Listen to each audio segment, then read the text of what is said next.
Hi guys, and welcome to my very first YouTube video. You might recognize me from TikTok, but if you don't, my name is Esteri. Just to give you a little backstory, Finland is not the most religious country in the world. Yes, technically it's a Christian country, but most people here don't believe in God, and that's how I was raised as well. I grew up in a really small town called Harola, where there is probably 200 people living there, so everyone knows each other, and a religion wasn't a part of our lives. I didn't know anyone who was a believer and so on. So yeah, so my mom doesn't believe in God. She does believe in some higher power, but doesn't really believe that it's God specifically. So she wanted to raise us the way that when we grew up, we could decide for ourselves if we wanted to believe in something or if we didn't. So that's why I didn't grow up in a religious family.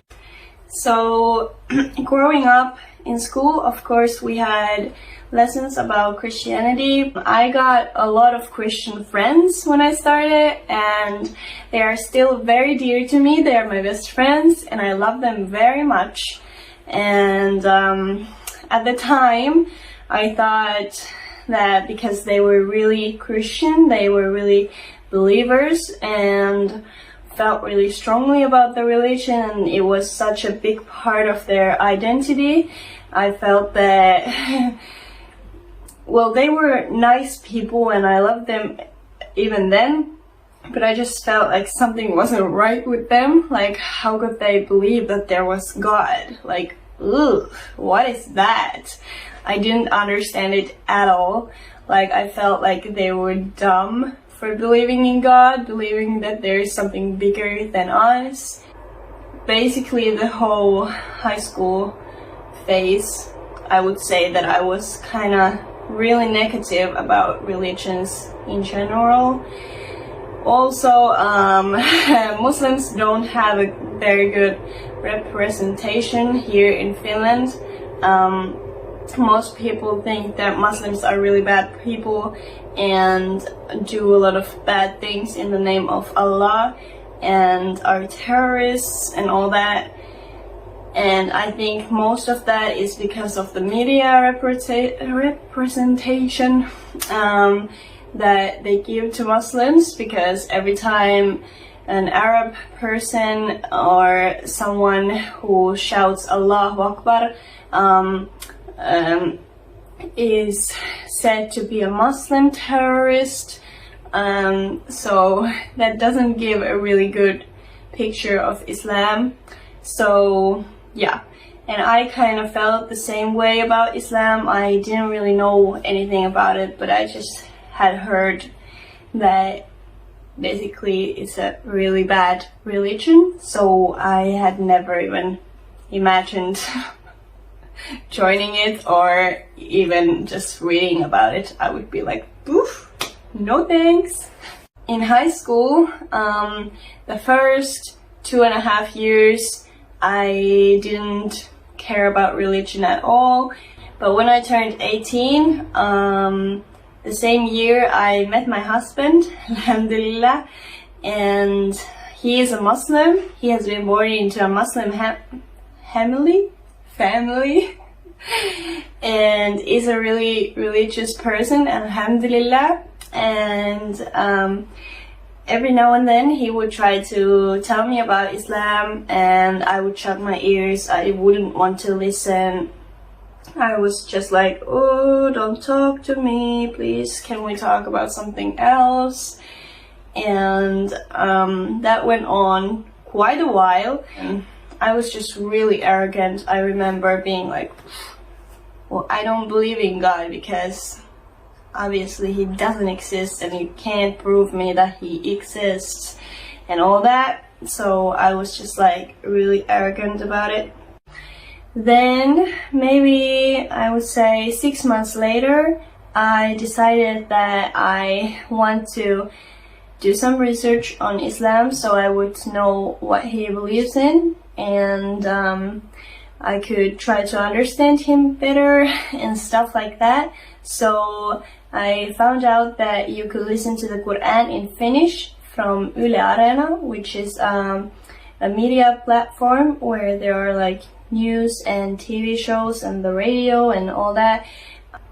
I thought to myself like, okay, that's cool. It's really different from the Bible because it's not about stories. It's more like how you should be living and stuff like that.